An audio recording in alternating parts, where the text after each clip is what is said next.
We who believe in creator energy are the blessed ones. We Mhm. know this because we believe in something bigger than ourselves, that something is a compelling energy, a driving force that moves us in ways we cannot conjure up on our own. It's about the heart and love and humility and genuine concern and caring that is the irrefutable God spark within us. We who believe in creator energy are the blessed ones. We know this because when our intentions are set on a goal, and the goal is righteous and pure of intent, it is as a prayer. And we know because prayers are answered.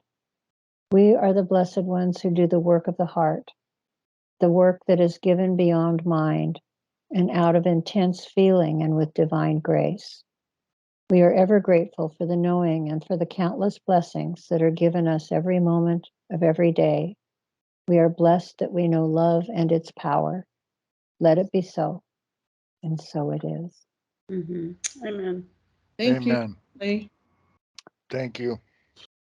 Hello, my name's Ron Vroman. I'm the old white man talking head for the Oregon Statewide Jural Assembly. Today, William and I were working on my truck and talking. And one of the things we discussed was jurisdiction. And the concept that a free man or woman has that they can inhabit any jurisdiction, venue, or law form available on the land and soil of Oregon anytime they so wish and as frequently as they wish without losing their default de jure government. I wrote it something like that, just a couple of short lines, and it's clear. To go with Charlie's package she's putting together for those folks that drive automobiles. Screw all that extra jargon that you have to learn so that you do not associate yourself with the driver's license. The concept is not really bad. It's good to know that people have some level of competence. But the guy that gets a 62.5 and passes and is a terrible driver, and the guy that has 100% and is an excellent driver, you can't tell by looking at the license. So, shit. It's like a bar card, I guess. Pardon me.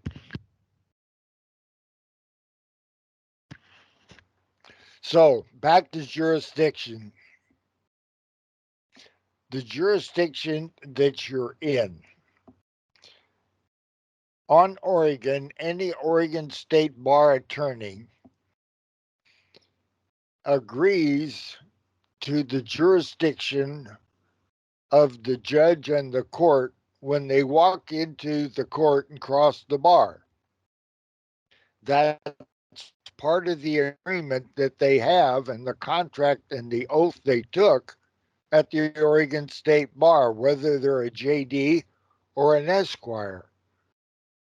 They are going to give jurisdiction to that judge in court, all the while knowing it's de facto. And all that de facto means, including the comma that states illegal and illegitimate, which my attorney granddaughter claimed she had never known. She only knew the first part about its indeed and in fact in charge and whether you know. So it's jurisdiction. That's what we're talking about here. And we have to get some of this recorded to get information out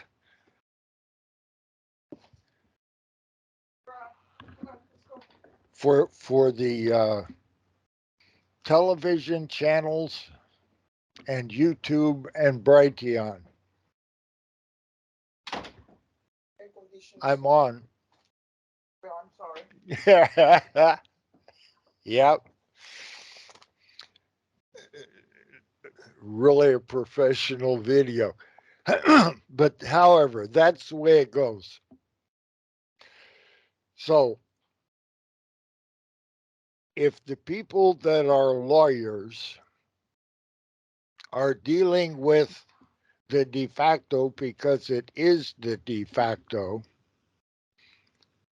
then we have to introduce into that jurisdiction the rest of it, the illegal and illegitimate part. And the only way that we've been able to come up with a reasonable way to do it is lawfully and legitimately through the de jure documents of the Declaration of the 13 Colonies, the Confederation and Perpetual Unions articles, which includes the United States of America, United States, and our Constitution. Those are all lawful, legitimate documents if you choose to be an American, a U.S. citizen, a registered or unregistered foreign agent. If you're here and operating on the land and soil in whichever jurisdiction, then at that time, you have to make your stand. How do you do that? If you've got any ideas, please notify us. Contact us. www.orsja.org.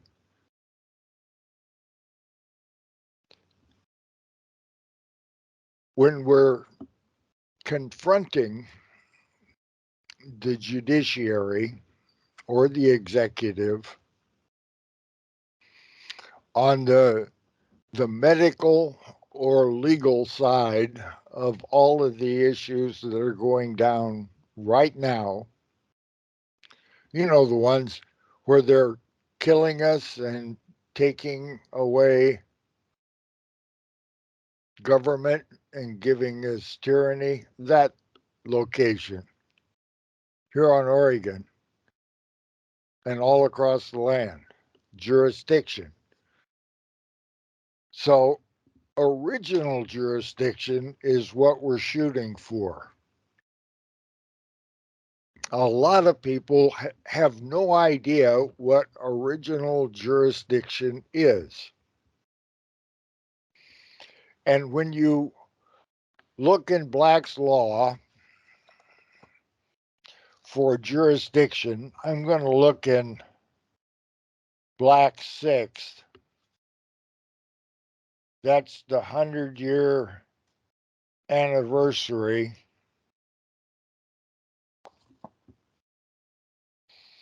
of Black's Law.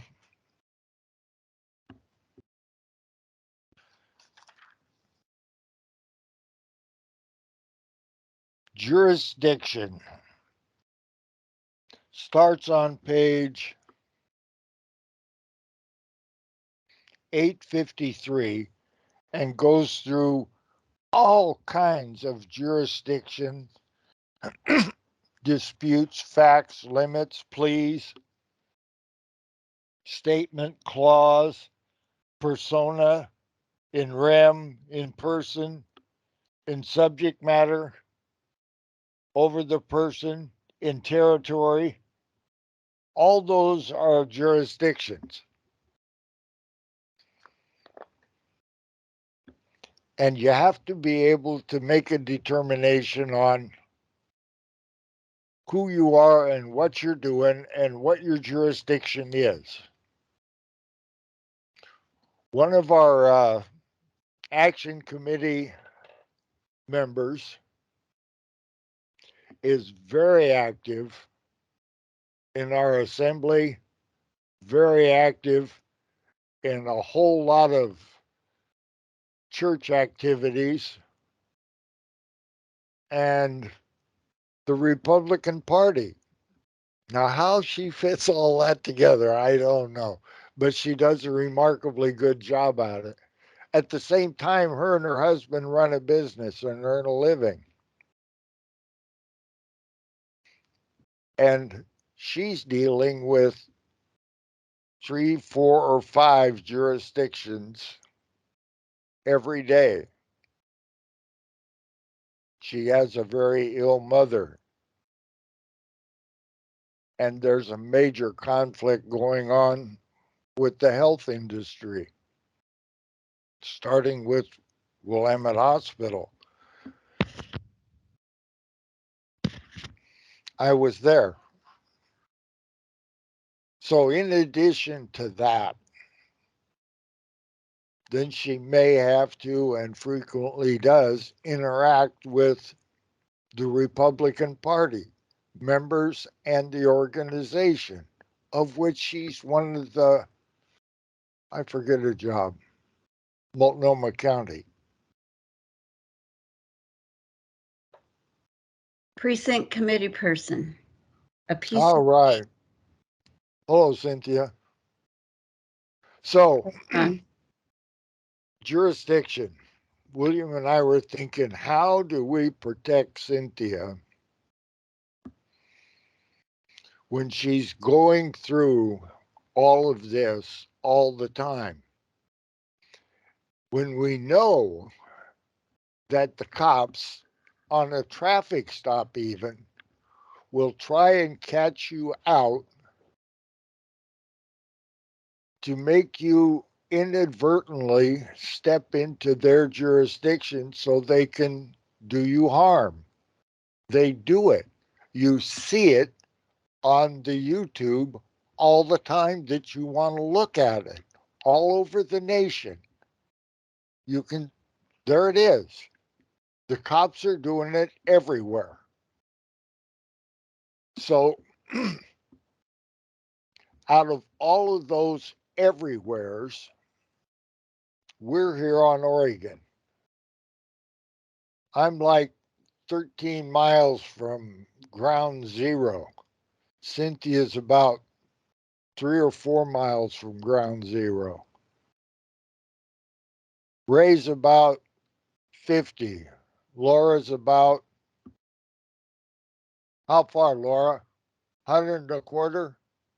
Yep, that sounds right.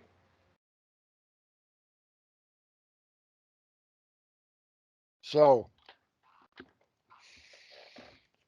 we think one of the ways to protect our members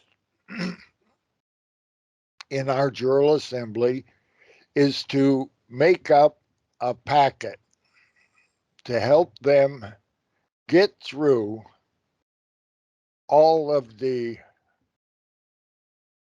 jurisdictional changes that are going on. Who do you know? No. Who is it that you are interacting with? For an example, you stop with the sheriff of a county that has sworn allegiance to the United Nations and taken their dollar, and they support the UN Agenda 2030 or whatever one it was, and they get a lot of money. They get to buy tanks and SWAT teams and stuff. If you're dealing with the sheriff that's into that, the deputies that work for him can be quite vicious. Whereas a deputy out in Malheur County or Grant or any one of them out in eastern Oregon, other than if you get a local cop like Cornelius that decides that he wants to augment the salary of the city by setting up a speed trap and working it. If you don't run across a guy like that, and the sheriffs are not waiting on the overpass with the radar gun hidden so they can catch a speeder, what kind of peace, safety, and happiness are they affording the Oregonian driving down Highway 26 if they're hiding on an overpass with a radar gun to catch a speeder? The speeder has not violated anything, hasn't caused any action to change his jurisdiction from a man going fast in an automobile that has no contract with anybody on that action until he hurts somebody or damages property. He's a free man.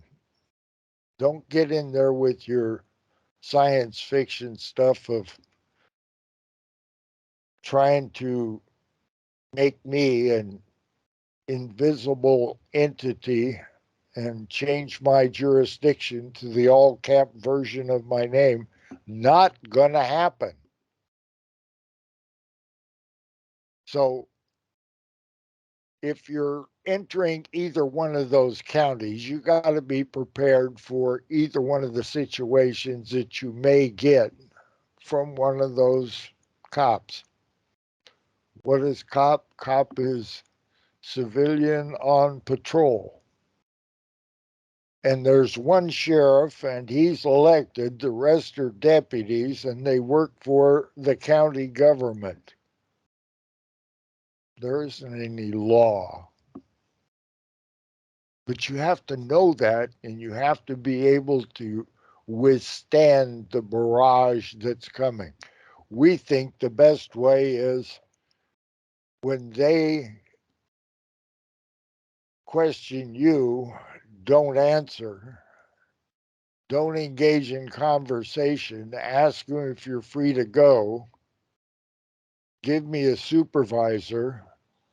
Anything I say will be and can be used against me, and nothing I say will be used for me. I'm not talking to you.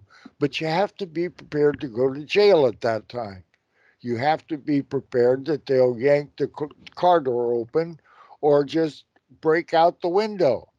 We've all seen it happen more than once. So when you're out there and you're changing jurisdictions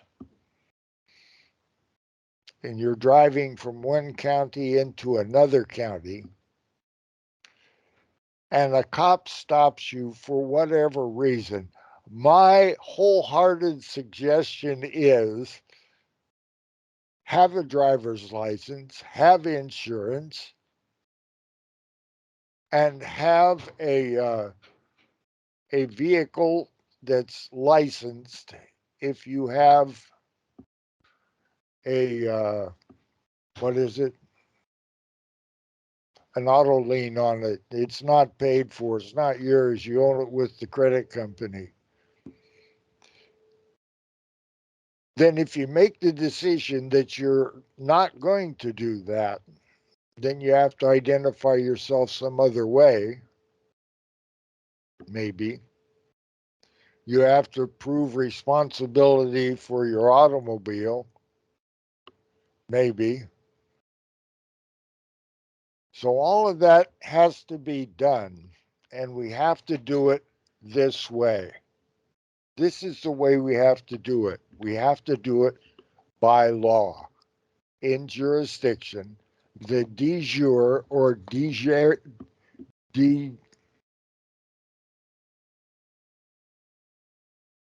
brain won't say it. De jure. Yeah, the de jure.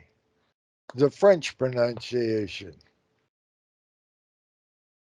You can't get caught up in, oh, by the way, did you vote? Why, sure. Uh-huh. Then you're in our jurisdiction. What was that guy on TV long time ago? Blind in one eye, always wore a wrinkled trench coat and a hat. Oh, God. Yeah. The memory cells are just folding in on one another. In any case, what? Colombo. Yes. Thank you. So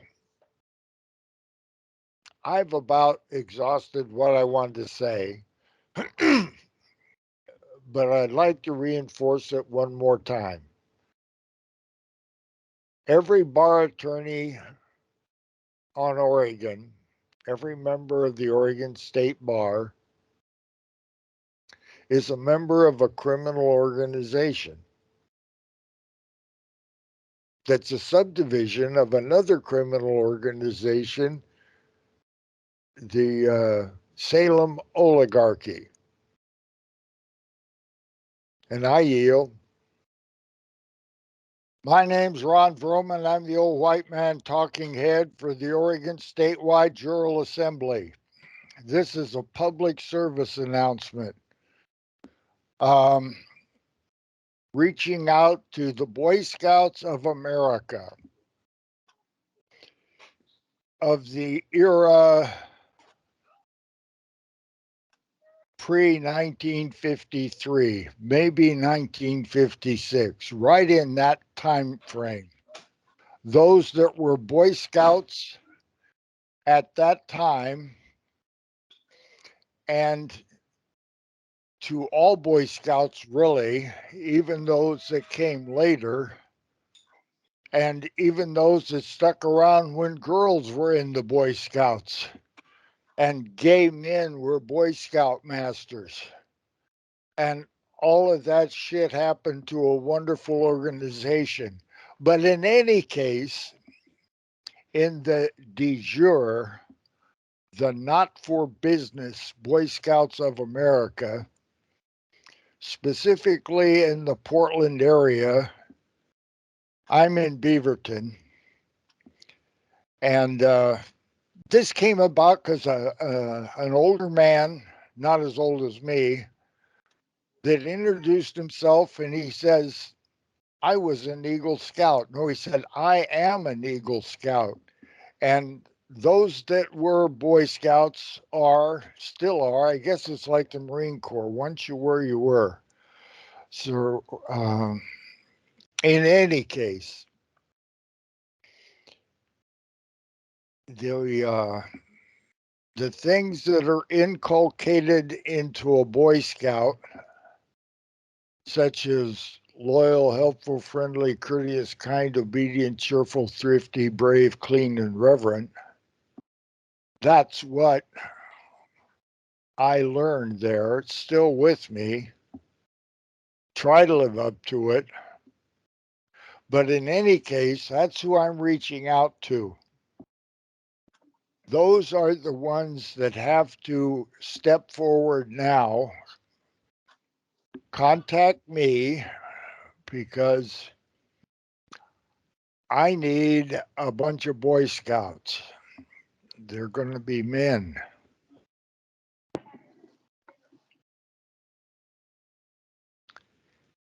Candy ass, what did Arnold call them? Sissy men, betas, buys, and those of that ilk, please don't show up. And you can find me at www.orsja.org. Ron Vroman, 38@gmail.com. I think William will put this up for me. And 503-641-8375. And we're going to start meeting on Tuesday. And contact me and I'll tell you where we're going to start meeting and what we're doing. And all those guys that get this and understand it, can't make it, pass it along to somebody that can. And I yield.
They do not want to let go of this.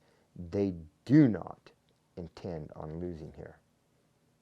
And we do not intend giving it back to them. And then the bullets started flying.